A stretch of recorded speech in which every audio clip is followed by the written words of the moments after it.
y'all? It's your girl, Sydney Wright, time hooper, full-time coach's kid, and I'm here with my co-host, NBL basketball legend, NBA draftee, UT basketball legend, professional basketball coach with over 30 years of experience, my biggest critic, my biggest supporter, my best friend, my dad, Joey Wright.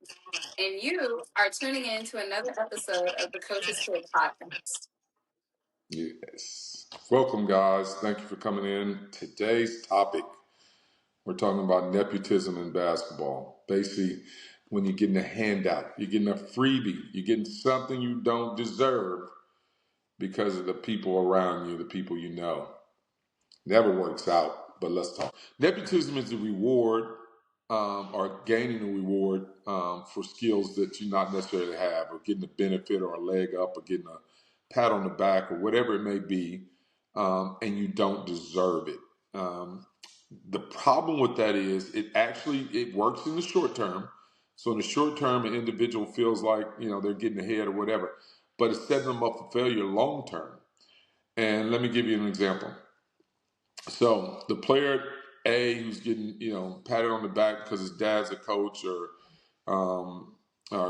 her dad's the coach, maybe in your instance, um, it never works out later because what happens is all the things you get from rejection, all the things you get from things being hard, um, when they're easy, you don't get those things, and you need all those things later to achieve.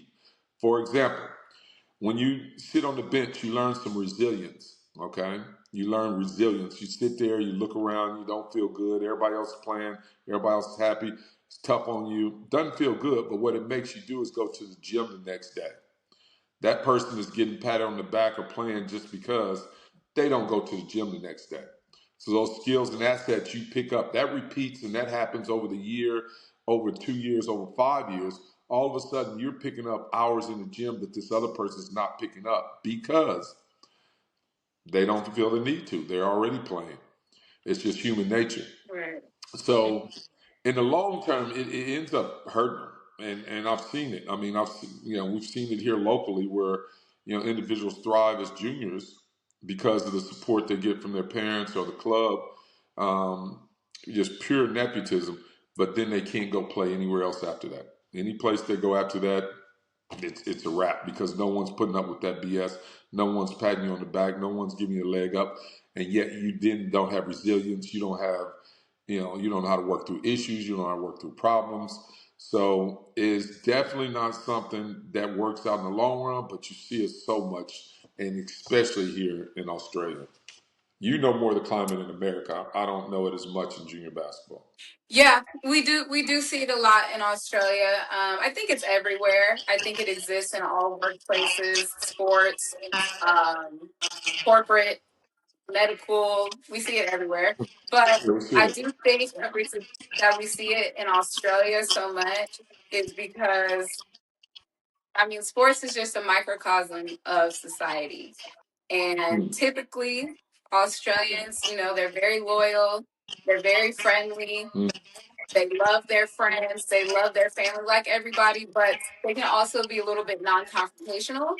And I think in a sporting mm. environment, especially between coach and player, you have to be confrontational at times. You have to be able to hold people accountable. You have to be able to upset people or hurt people's feelings at What times. needs to be said, got to be And said. yeah, has to be said. Tough things have to be said.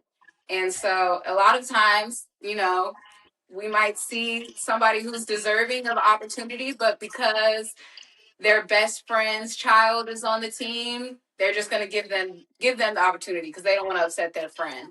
Or their child's on the team. Okay, well, I'm gonna just do this. It's easier than doing what needs to be done and having that tough conversation with their child and saying, hey, we need to work harder if you want more minutes. Mm. um, and so I think that's why we see it a lot in Australia particularly. We do see it in America a lot too, but I think it's a little bit it's more rare in America because people are quick to Well, say something. Okay, well, parents don't once hold again, back. America's just sports a microcosm of society, and we look at American society. One, it's more cutthroat. It's people are more aggressive. People are more likely to say something. People are more selfish. Um, I got a Hmm. friend that he uses this colloquial. The difference in America and Australia, the first two words after A. America is ME for me, and Hmm. Australia is US for us. And Us, that's yeah. one of Body's deals. That's one of Body's saying, but it's true. And so I don't think you see it as much in America, but we still see it. And so parents understand that if you see it and your child's on one side of it, if they're on the negative side of it initially, it's going to be on the positive side for them later. Only their love can get them through it. So if you love it enough like you did, like you had so much love for it, they could have told you anything. You still was gonna show up, you still was gonna ball out, you still was going to the gym the next day, and they could tell you was the worst player on the team. Same for me. I mean, I love the game so much that I didn't necessarily run into a lot of nepotism during my generation. It was all about who the best player was, who the hardest worker was. That stuff started to change as society started to change, as we keep saying. Hmm. And that goes to show too. It That doesn't mean that it won't hurt. And I think that's really, really, really important. And as a child, I remember I didn't understand why. I just thought I was terrible. I just thought I wasn't playing. I thought I wasn't good enough because that's what they were telling me. And I couldn't really understand nepotism or what was going on. And it hurt, and it was hard, and there was a lot of nights after games where I was emotional and questioned whether I should keep playing and all those types of things. Um, but it does go back to how much you love it, and you know, fortunately, I've time has passed and I've been able to look at those exact same people in that exact same situation and say, hey, I moved on. I traveled. I went to college. I played in these countries. I played in these states. I played for a bunch of different teams. And, you're still there. Same club, same team, same situation. And it's like you said, it flips. It flips. You just got to see it through, though. You got to see it through. Yeah, you're starting to see the positive side of the nepotism or being in the negative nepotism. You're seeing the positive side of it now. You're starting to see that, you could be yelled at by a coach and you still can deal with it. No way anyone gets through Serbia if if you can't take a good chin wagon, as they used to say in the old days. You got to take a good chin wagon to. Be able to play in some of these places and be talked to like that. The problem with nepotism can never identify future talent. Nepotism can only identify talent now. It ignores any future potential when you involve yourself in nepotism. And that's what happened to you. No one can look and see the player you could be because they were so hung up on the traits that the players had, now, or wanting them to have those traits. They didn't even have them to some extent. One of the bigger Right. problems, I can deal with that. And this part I don't necessarily, the negative nepotism, I don't necessarily have an issue with because I know that if you love it enough, they can't run you off. They can't run you off. The people that run off and quit and stop and go out and do it, and the parent goes, well, I had to quit because my kid never got any favors. They got treated like this. Your kid wasn't going to be a baller anyway. Let me let you in on a secret. You probably could have squeezed out another couple of years. But your kid wasn't gonna be a Right. baller anyway. If you love this game, can't nobody take it from you. Can't nobody run you away. I obviously, I've seen it from all angles. I think the toughest part is the reverse nepotism. The player that's getting all this love and steps up and patted on the back, they don't necessarily want it. They don't necessarily want it, but the coach is giving it to them. Human nature allows us to accept it. We're going to accept it because it's human nature to accept it. So we're going Mm-hmm. to accept it. But then the negative parts of that in about 5, 6, 7 years starts to show up. And let me give you an example. This is the hardest one. When you got a player that was on top because they were talented and had a future, but they also got patted on the butt a little bit too much. Now, when they get later and no one cares, because closer you get to professional, closer you get to where people are making money, nepotism starts to erode because I'm not losing my job to pat you on the butt. In junior basketball, it happens because I'm an insurance salesman or I work at a bank, so I don't care if I lose my Mm-hmm. coaching job. I still got my eating job. But when you get later and it starts to get eating job, that nepotism goes away. So that player has been patted on the butt. He don't have no resources. He don't have no resilience. He ain't tough, which is not resilience, but he ain't he ain't got no workout. He don't know how to go get better.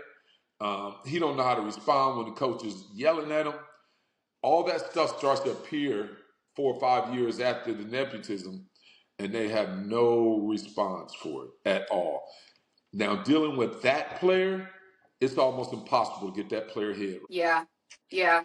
And it's honestly, the older I've gotten and the more I've dealt with different teammates and been in different situations, it surprises me when I see people struggling with certain stuff. And I'm like, wait, what do you mean you don't know how to function because coach cut you out?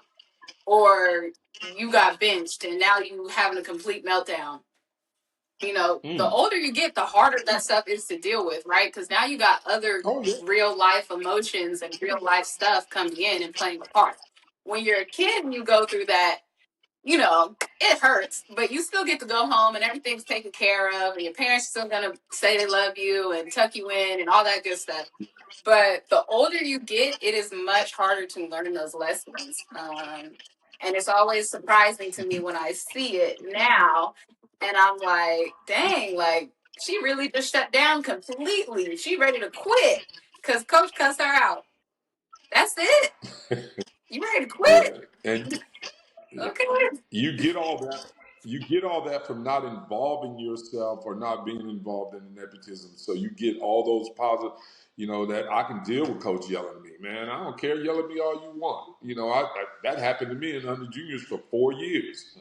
And coach yelled at me Right. about how terrible I was and told me how terrible I was. Now, once again, I don't subscribe to it. I let basketball. I remember you asked me one time when Josh Childress came to play for me, and you said, "Dad, like Josh is one of the best players that you've ever coached. How are you going to coach him? Are you going to do anything differently?" And I said to you, I don't know if you remember this. No. I remember saying to you, I said, "I'm gonna coach Josh just like I coach everybody else. I let the game of basketball tell me what's right and wrong. Period. And I've learned what's right and wrong in the game of basketball ever since I was 7, 8 years old and started playing. I made those mental notes. I kept it. And that's what made me, the coach I was, is the fact that I kept all those what's right and wrong in basketball stored up in my head. And when, I get to the point where I need to yell at Josh for not running down the court, I'm going to yell at Josh for not running down the court. And Josh, being the professional pro that he is, every time I would yell at him, all I would get was a finger in the air, and boy, that next 4 strides, that dude was gone. He was out there. He Yeah. was on the run. So I let the game of basketball dictate it. I don't let any feelings for it. And the first coach, any coach that goes, "This year, I want this player to be good." You just lost your team, and you just lost that player, and you just lost probably the season. I don't give a shit who's good. I don't give a shit who's good on my team. I don't care who it is, the highest paid player, least paid player, a rookie, a veteran, a short guy, tall guy, fat guy, guy with 2 noses. I don't care who's good. I don't care who's good for the season. I don't care who's good on the night. I just need that dude, whoever it is, to be good the way I need them to be good. Period. And that's who I Yeah. praise for that night. That's who I praise for that night. And I think too, like watching your programs growing up, I always admired the fact that, and one of the reasons why I thought y'all's practices were so competitive is because they knew that if they came to practice that week and Yeah. killed, they got a chance of getting in that game on the weekend. Oh yeah. Whereas Oh yeah. a lot of programs, once coaches already decide in their head, okay, we're going to play these 6 or 7 guys, now you lost your bench. And I think that's the Right. difference between championship winning teams and average teams. Championship winning teams have a bench. Illawarra, last season, they had a bench. It took the whole team. And that's why when they went to that finals and it was time for guys to step up, everybody was ready to go. Everybody was motivated. Everybody was bought in because everybody knew, hey, we're all here for the same common goal. We all come here to work. And I know if I put my work in and I push the next guy, we're all going to eat. And that's where I think, people talk about Justin Tatum last year, which is Jason Tatum's dad, who coaches here in the NBL in Australia. People ask me why he was such a great coach, or why I think he was such a great coach, and that was the exact reason right there. There wasn't no nepotism involved in his program. If you were a baller, you played for the night, and the other guy accepted that, whether he was a starter or a bench guy, he accepted that. And that's you nailed it. I mean, that's a great example because that's why they were successful last year, is because everybody had the ability to come on that court and make a difference and win the game. And I actually think Yeah. that's what they don't have this year. So that's ironic. But yeah. So I want to touch on a topic that we kind of dipped into earlier. We're going to call it reverse nepotism. Basically, we're looking at when the coach is harder on their child than maybe they should be, right? So dad or mom is coaching their kid, they're doing everything times 10. What does that look like? How does that affect the child? How does that affect the team? You should be able to answer that. I've dealt with personally. I am victim. So I actually coached Sydney her last 2 years of what would be equivalent to high school here in Australia. And um, this is the hard part, coaching your kid or coaching anyone for that matter of fact, is we can't push you perfectly. It's no such thing as pushing you perfectly. If we push you, if this is the line and I push you up to the line perfectly all the time, what happens when we go overtime, 3 overtimes, and you got to pull hamstring and you still got to play? You don't know what that's like because you've been trained perfectly. All right. When we push you here, this is not a physical game. This is a mental game. So we're pushing you into that mental state to make you tougher to deal with anything that comes along at this normal level.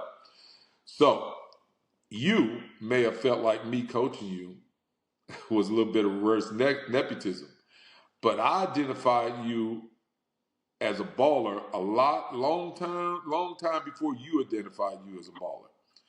I identified you as a baller a long time before anybody in the communities we grew up in identified you as a baller.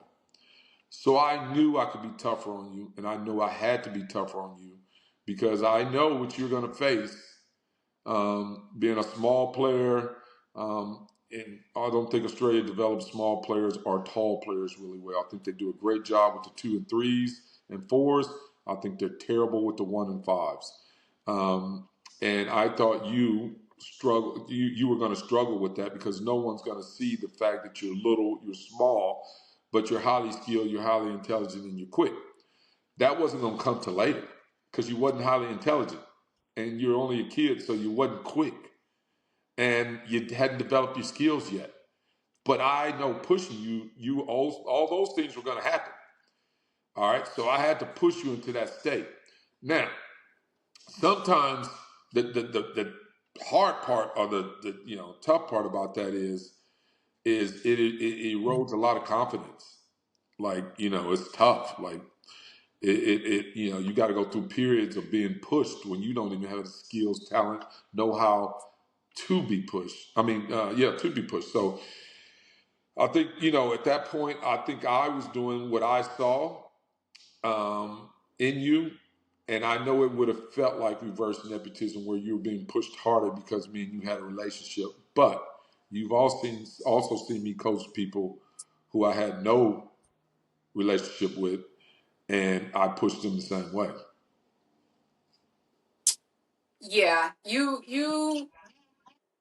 are that type of coach. Yeah. So, We and getting I it in. knew that. We getting it in. Um, I knew that, and I think I wouldn't have said that at the time. I definitely wouldn't have identified it as reverse nepotism. Not a chance. I just was like, oh my gosh, she is always on me. Um, Always. but always, I can't breathe. I can't do nothing. Like he was always on me. Um, Were you intimidated by any but coaches that ever coached you?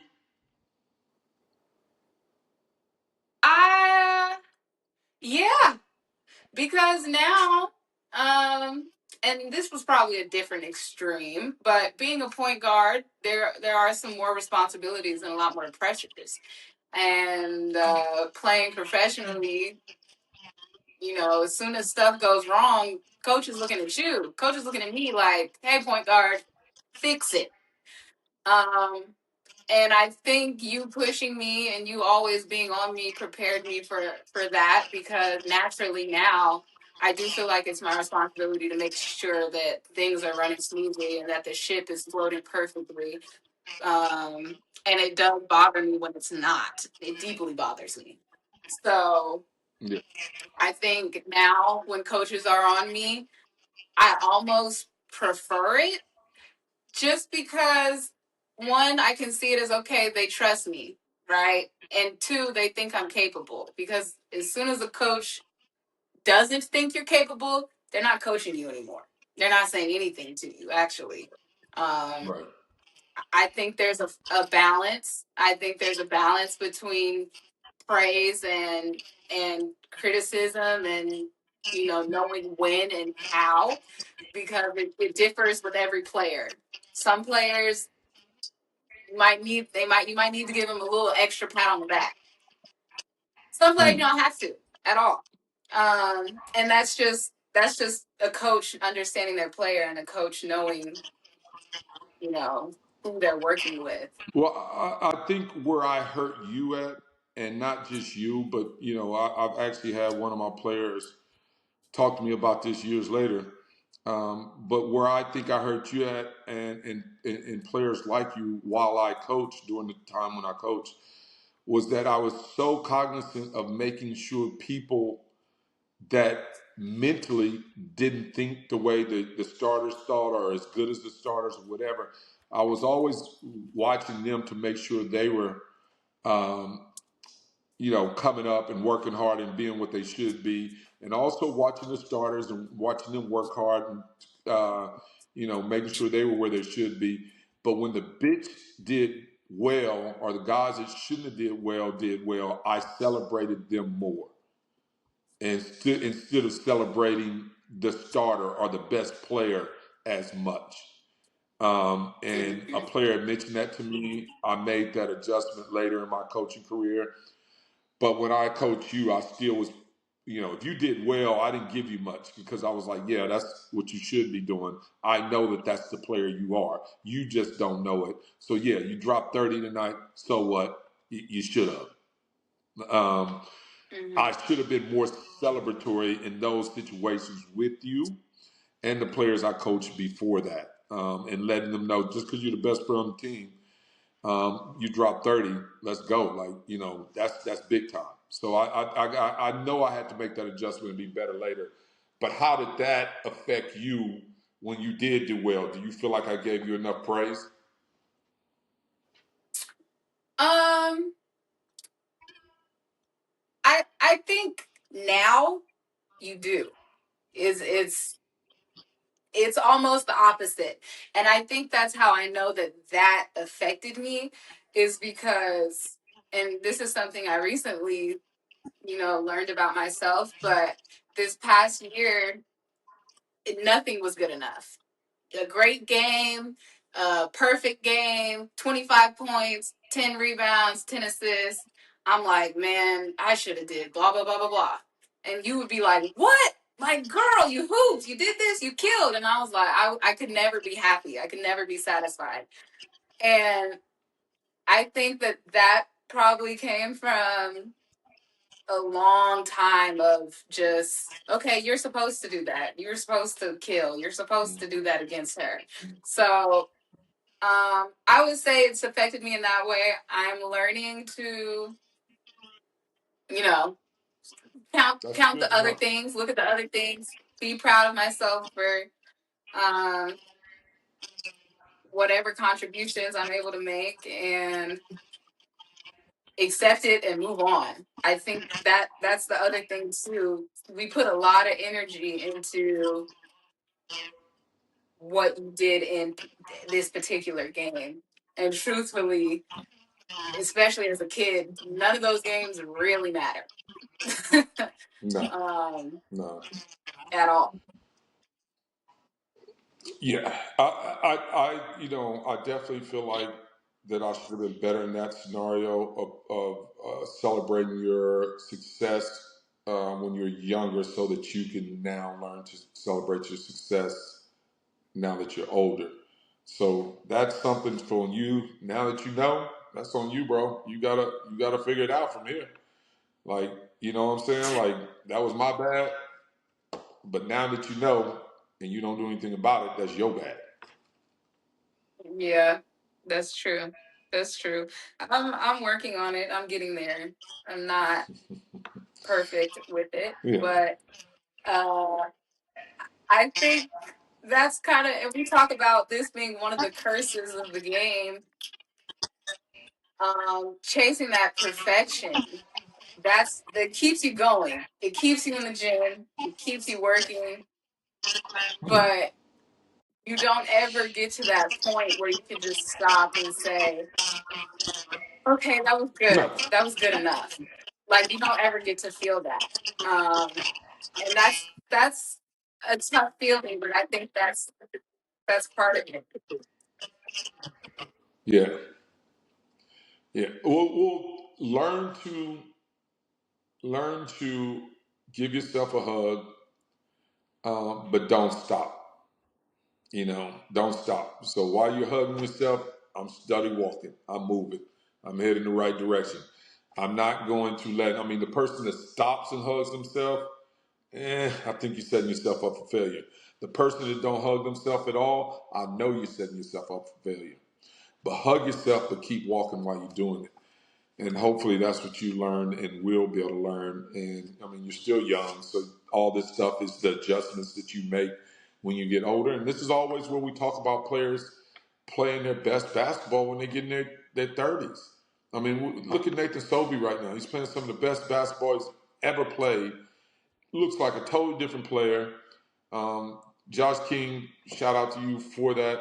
But and Nathan, because I know how much hard work he puts in.